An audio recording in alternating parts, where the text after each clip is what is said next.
지금 독일이 굉장히 안 좋더라고요.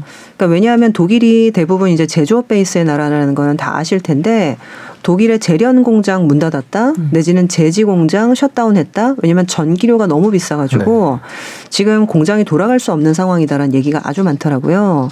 그러다 보니까 이제 제조업 베이스의 국가가 사실 가장 힘든 상황이고 아마 뒤에서도 이제 영국 말씀을 좀 드리겠지만 오히려 영국은 8월 달까지 그 올 초 이후 YTD 수익률 기준으로 플러스였습니다. 그러니까 이제 이런 나라가 거의 없는데 대체적으로 이제 뭐 북해에 유전이 있고 그러다 보니까 사실 오히려 영국은 상당히 좀 괜찮게 유지가 되는 나라였거든요. 근데 지금 보면 사실 지금 그 이탈리아 같은 경우가 이제 러시아 가스를 기반으로 에너지를 많이 썼었고 그러다 보니까 이제 정유 공장도 꽤 많아요. 근데 이제 이런 정유 공장이나 내지는 뭐 화학 공장 같은 것들이 좀 셧다운될 위기에 좀 처해 있고 독일도 그렇고 그러다 보니까 이런 제조업 기반의 나라들이 고생을 많이 하고 있는 상황입니다. 이탈리아가 에너지 비축률이 높지 않고 러시아 의존도가 높아서 뭐 올겨울에 이탈리아가 걱정이다 이런 얘기 하시는 분도 있는데 어떻게 보세요? 사실 경제도 문제인데요. 제가 약간 좀 걱정을 하는 거는 그 북해 유전 때문에 괜찮다라고 생각했었던 영국도 이번에 이제 정책을 잘못 발표하면서 지금 금융시장이 아주 흔들리고 있거든요.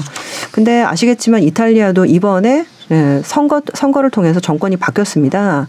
이제 연립 정권이 들어섰는데 이제 극우 정당에서 그렇죠. 총리가 배출됐고 지금 멜론이라는 여성 총리가 나왔는데요. 중요한 거는 이 여성 총리의 그 전반적인 이제 이 정책 자체가 재정을 많이 쓰자라는 얘기들을 많이 하고 있거든요. 근데 이 재정을 많이 쓰자는 게 지금 현재 영국에서 나타나고 있는 감세 기조랑 굉장히 비슷하기 때문에 사실 이탈리아도 국가 부채 많기로는 유럽에서 이제 뭐 그렇죠. 사실 손을 꼽는 나라인데 이렇게 되면 영국과 똑같은 상황이 이탈리아에도 벌어질 수 있지 않을까라는 좀 우려가 있는 상황이에요. 그래서 가스 가격도 문제인데 결국에 이거를 정책적으로 어떻게 다루느냐가 문제거든요. 근데 영국 같은 경우에도 우리 국민들이 어려우니까 에너지 보조금을 줄게. 라고 얘기를 했었고 그리고 에너지 보조금을 주는 걸 넘어서 세금도 깎아줄게라고 얘기했는데 금융시장은 그거를 반긴 게 아니라 그럼 그 돈은 어디서 나는데? 라고 물어본 거죠. 근데 이제 그 돈이 당연히 채권을 찍어서 나는 돈이었기 때문에 채권 금리가 급등하는 현상들이 좀 벌어졌고 이탈리아 같은 경우에도 동일한 현상이 반복될 수 있다라고 얘기를 좀 많이 하고 있어서 해외에서는 이탈리아 채권 시장을 좀 면밀하게 보고 있는 상태입니다. 네. 영국이 뭐가 문제인지 왜 이렇게 갑자기 불거졌는지 한번 쭉 설명을 해 주시면 좋을 것 같아요. 네. 뭐 사실 영국 자체가 뭔가 뭘 잘못했고 이렇다고 하기보다 이게 아까 말씀드렸듯이 8월까지는 주식시장도 굉장히 좋았거든요. 북해 유전이 있기 때문에 오히려 에너지 자립도는 굉장히 높았다고 생각을 했었고 그리고 아시겠지만 세계적인 광산 기업 1, 2위가 전부 다 영국에 있어요. 그래서 이제 리오틴토 그다음에 BHP 예, 실질적으로 그래서 영국은 지금 뭐 증시도 굉장히 견조했지만 기본적으로 인플레이션 해지 특히 이제 에너지와 내지는 광물에 있어서는 자립도가 굉장히 높을 수 있는 그런 포지션입니다. 근데 이제 최근 보니까 그 브렉시트 이후로 지금 좋아진 것도 있고 나빠진 것도 있는데 브렉시트 이후로 인플레이션에 취약한 구조가 되어버렸다라는 얘기들이 있더라고요.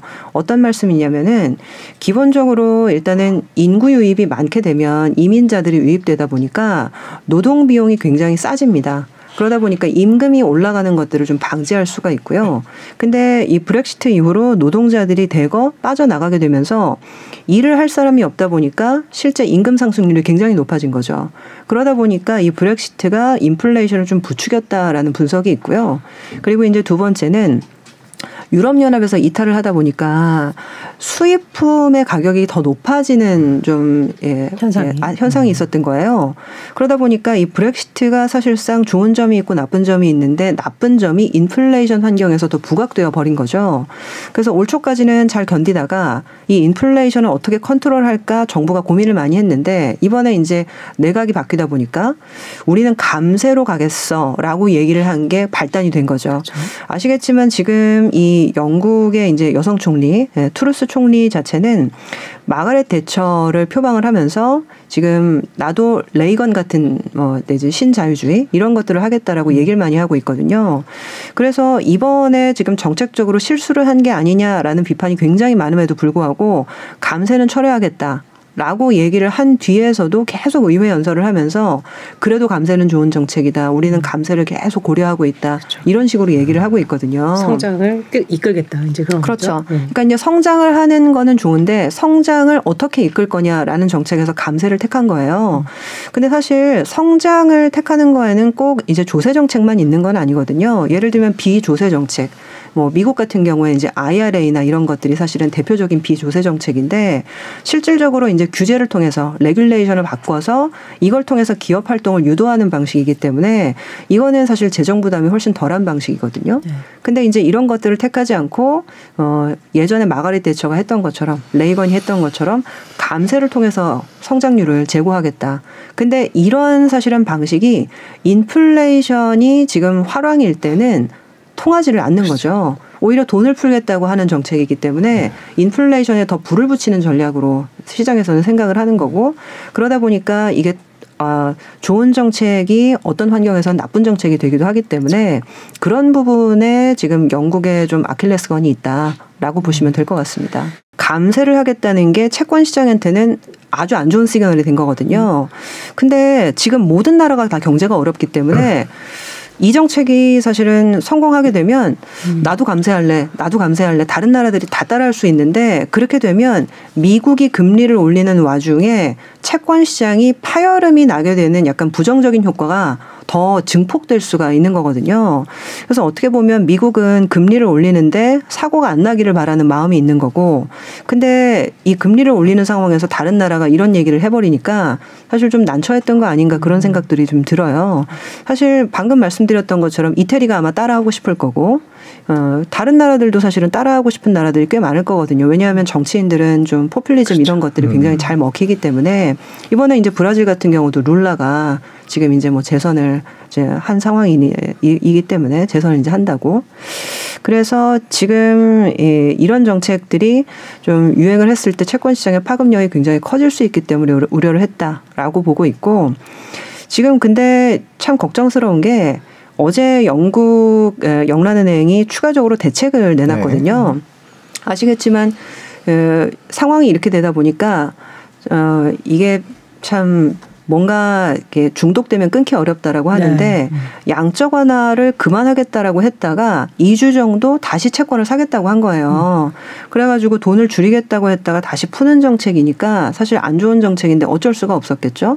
근데 이제 안타까운 게 어제 그 추가적으로 대책을 마련을 한 게 이번 주 금요일에 채권 매입이 끝나거든요. 근데 이번 주 끝나면 이게 어떻게 될지 걱정이 많이 됐던 것 같아요. 그래서 상시 레포기구라는 거를 설치를 해가지고 이 레포기구가 뭐냐면은 갖고 있는 채권을 맡기면 유동성을 내주는 거예요. 그래서 이제 중앙은행들이 현금이 모자라지 않도록 담보를 받아가지고 이제 유동성을 내주는 그런 기구들인데 이것도 2개 설치하겠다 이렇게까지 얘기를 했는데 그럼에도 불구하고 어제 영국 국채 금리가 또 올랐습니다. 네.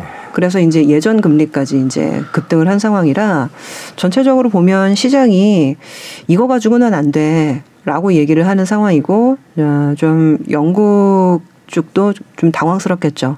저도 좀 지켜보고 있습니다. 불이 잘 안 꺼지는 이유는 일단 아까 말씀드렸듯이 트루스 총리가 계속 우리는 감세를 할 거야 내지는 좋은 정책이야 라고 얘기를 하다 보니까 그게 내부적으로 불안한 게 하나 있을 거고요. 그리고 이번 주에 사실 미국의 물가지표가 나오거든요.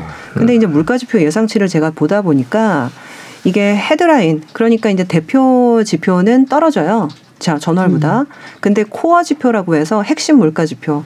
그러니까 이제 변동성 높은 것들은 다 빼고 정말 핵심적인 물가 지표를 코어라고 하는데 그 코어 지표는 비슷하거나 올라갑니다.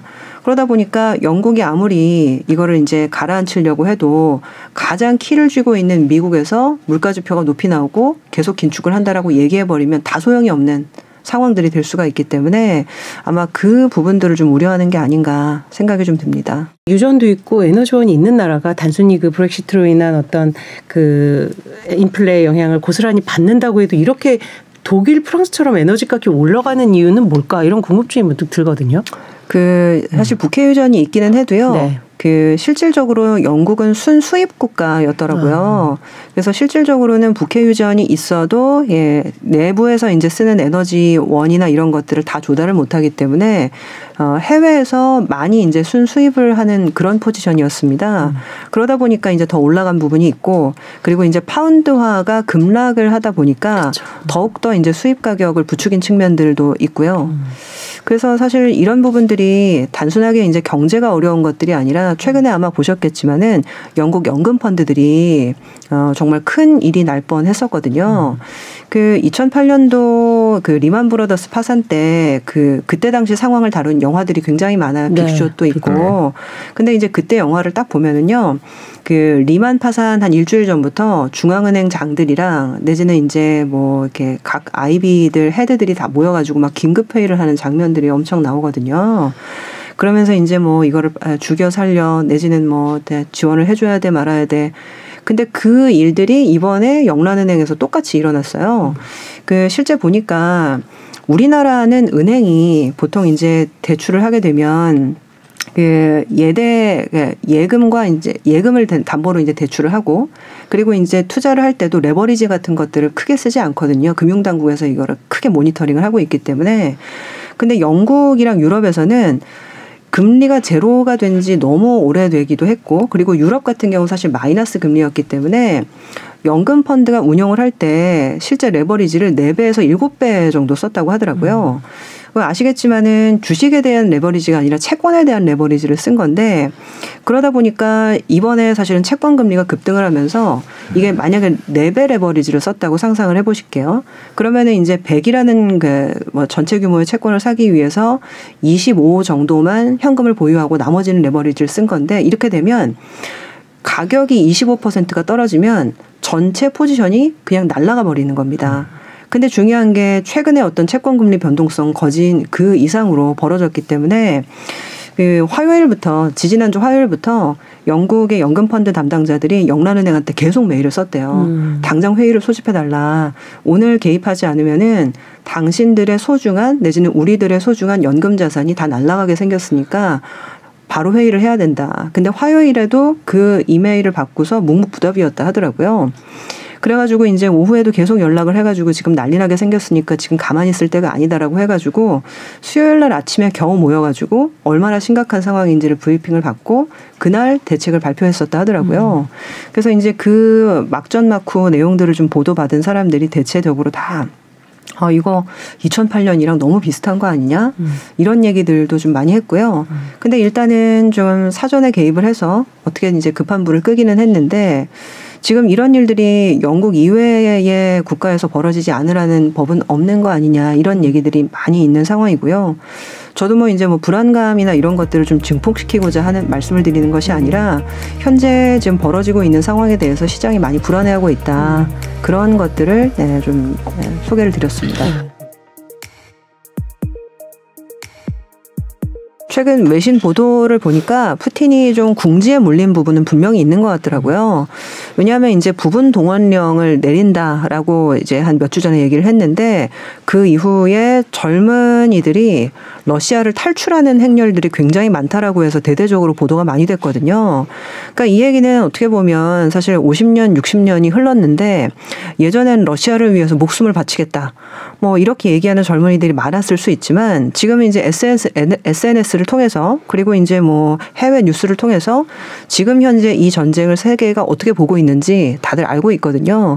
그러다 보니까 이게 내 목숨을 푸틴을 위해서 버리는 게 사실 옳지 않다라는 생각을 하면서 이제 도망가는 사람들도 많아지는 거고, 그리고 그럼에도 불구하고 전쟁에서 좀 승리를 한다라고 하면 면이 쓰는데, 지금 아시겠지만은 뭐 우크라이나 지금 동부에서도 지금 완전히 밀려가고 있는 상황이고, 그래서 저는 좀 사실 한 1, 2주 전에는 이쯤 되면 뭔가 이제 휴전에 좀 실마리를 찾지 않을까라고 생각을 했어요. 근데 이제 앞불싸 아니겠구나라고 생각했던 좀 계기가 이번에 국방장관이 바뀌었습니다.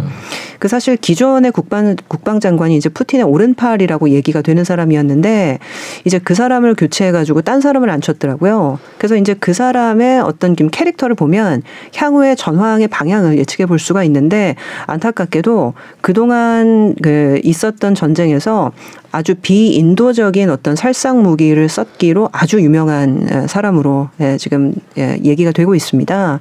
그래서 이제 이 사람을 국방장관에 앉힌 거는 어떤 이유겠느냐. 결국에는 이제 많이들 언론에서 말씀을 하고 계시지만은 전술핵을 쓰기 위한 하나의 좀 전초전으로서 아주 이제 극단적인 성향을 가진 국방장관을 앉힌 게 아니냐라는 얘기가 좀 있고요. 그 상황에서 우크라이나가 지금 크림반도와 러시아를 잇는 지금 대교를 폭파하게 되니까 그 대교라는 게 그냥 다리가 아니거든요. 아시겠지만 그렇죠. 상징적이기도 하고 그리고 이제 러시아의 병력과 물자를 크림반도에 날라서 이제 보급로 역할을 하게 되는 다리이기 때문에 이게 파괴가 됐다라는 거는 결국 이제 크림반도에 대한 어떤 좀 점유권 그리고 이제 어떤 영속성 이런 것들이 파괴됐다라는 상징적인 의미가 있기 때문에 사실 시장에서는 우크라이나가 이겨가는 거를 좀 좋아할 수는 없는 상황까지도 가고 있는 거죠. 왜냐하면 푸틴이 좀 이게 궁지에 몰리게 되면 쥐가 고양이를 민다 뭐 이런 얘기가 있는데 지금 사실 그런 상황으로 가고 있는 게 아닌가 걱정스럽기 때문에 금융시장도 마냥 좋다라고 하기는 어려운 상황입니다. 당연히 사실 클 수밖에 없을 것 같고요. 근데 이제 큰 이유에 대해서 좀 생각을 해봐야 될 것 같아요. 일단 아시겠지만은 이제 2차 세계대전 이후 그리고 이제 쿠바 핵 위험 이후에는 실질적으로 이제 핵이라는 게 전술핵조차도 실제 이제 사용이 실전에서 된 적은 없었다. 근데 이제 이번에 사실은 사용이 됐을 경우에 사람들이 받을 심리적인 충격 그런 것도 있겠죠. 근데 대체적으로는 지금 이 전술핵을 썼을 때 확전의 가능성이 좀 있는 게 아니냐. 지금까지는 사실은 러시아와 우크라이나가 어떻게 보면 미국과 러시아의 대리전을 치르고 있는 거 아니냐라는 얘기가 있었는데 전술핵을 쓰는 순간 사실 이게 나토에 대한 어떤 확전 그리고 이제 뭐 미국의 어떤 좀 개입 가능성 이런 것들이 커지게 되면 전쟁이 6개월 만에 끝나겠지, 1년 만에 끝나겠지 그런 기대가 완전히 무너지게 되는 거거든요. 그래서 이 전술핵은 사실은 확전 가능성을 품고 있는 이슈이기 때문에 사실 그런 점에서 시장에서 많이 걱정을 하고 있다라고 보셔야 될 것 같고 아시겠지만 전술핵이라는 게 이게 그냥 총에다가 사실은 탑재할 수 있는 아주 그냥 얕은 전술핵 무기도 있고 아주 큰 규모의 무기도 있기 때문에 어느 정도의 규모가 쓰일지는 모르겠지만 일단은 이 핵이라는 거에 나토가 굉장히 민감하게 반응할 가능성이 있기 때문에 사실상 전술핵이 실제 쓰였다라고 하게 되면 아마 금융시장은 확전에 대해서 프라이싱을 하기 시작할 거다라고 보시면 될 것 같습니다. 지금 프라이싱이라는 말씀을 하셨는데 지금 가뜩이나 여러 악재들이 산재한 상황에서 당분간 더 안 좋아질 수밖에 없을 것 같아서 그걸 가장 우려하는 것 같아요. 그렇죠? 그 73년도에 있었던 이제 그 제4차 중동전쟁 그거를 많이 비교를 하시거든요. 왜냐하면 이제 70년대 인플레이션도 사실상 그 중동전쟁에서 비롯됐던 부분이 있기 때문에 근데 그 4차 중동전쟁을 이제 욤 키프르라고 얘기를 합니다. 그래서 그 욤 키프르 전쟁이 사실상 지금과는 조금 달랐던 게 아주 극단적인 대치를 하긴 했지만 그 당시 금방 끝났거든요. 예, 뭐 사실 거의 한 일주일, 2주일 정도 만에 네, 금방 끝났기 때문에 실질적으로 공급망에 주는 차질이 그렇게 크진 않았고 그리고 이제 뭐 석유 수출을 중단하기로 하더라도 전쟁이 금방 끝났기 때문에 73년도 시장은 되게 안 좋았지만 또 74년도 시장은 또 이제 금세 회복이 됐었습니다. 근데 이번 같은 경우에도 시장은 이제 그걸 좀 바라고 있는 거죠. 인플레이션이 풀리면 모든 문제가 하나하나 다 깨끗하게 풀릴 거라고 생각을 하고 있기 때문에 러우 전쟁이 휴전으로만 간다라고 하면 아마 폭발적인 반응이 아마 있을 수도 있을 것 같습니다. 근데 만약에 이번에 이제 전술핵 논란들이 있는데 그게 시장의 바람과는 완전 반대로 확전으로 가게 되면 사실상 장기화 그리고 뭐 74년도에 있었던 뭐 일시적인 반등이라도 사실 없을 수 있기 때문에 저희도 뭐 예단하기는 굉장히 힘든 상황이긴 하지만 좀 면밀하게 살피고 있는 상태입니다. 푸틴의 행보를 예측 불가능하다는 게 가장 불확실성인 것 같아요. 그래서 사실 이제 그동안은 좀 우호국이라고 일컬어졌던 중국도 사실 조금 냉담한 태도를 보이고 있고, 그리고 러시아산 원유 사실 수십 배 더 늘렸던 인도도 최근에는 조금 선 긋는 발언을 하고 있고, 이렇게 이제 국제적으로 좀 고립이 더 심화가 되면 푸틴이 물러설 가능성이 좀 더 있을지. 그러니까 이게 사실은 논리적으로 보면 해외에서도 반대하고 나를 믿고 따랐던 우방국들까지 등을 돌렸다고 하면 마음을 바꿔야 정상이거든요. 근데 지금까지 이제 푸틴의 어떤 행보로 봤을 때는 사실상 국내에서도 궁지에 몰려 있는 상황이기 때문에 성과를 내야, 그리고 이제 휴전을 한다 하더라도 성과를 내고 휴전을 해야 뭔가 이제 면이 서고 본인의 어떤 입지를 다질 수가 있는 상황이기 때문에 지금 상황에서는 사실 포기하기가 굉장히 어려운 거죠.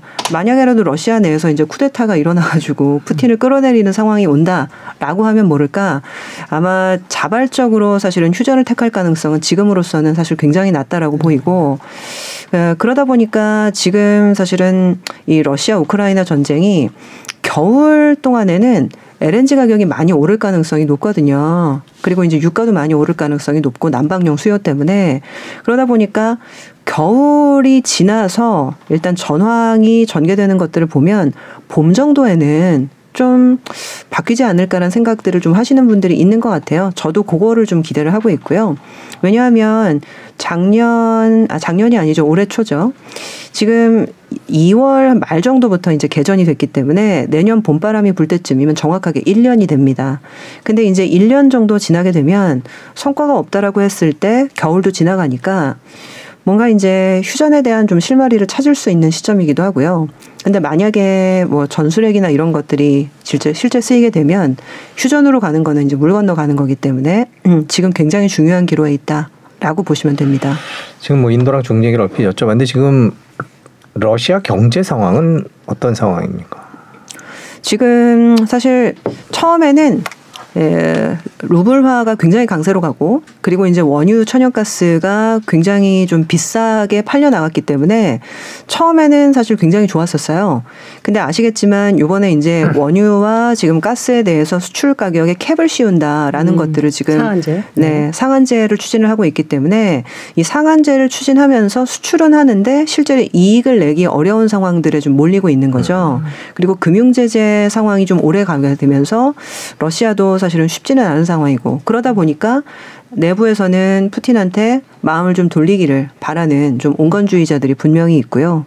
근데 이제 푸틴은 이대로 물러나면 죽도 밥도 안 되기 때문에 고집을 부리고 있는 상황이고, 근데 아마 지금 이 상황이 좀 길어지면 길어질수록 견디기는 좀 어려울 가능성은 있습니다. 네.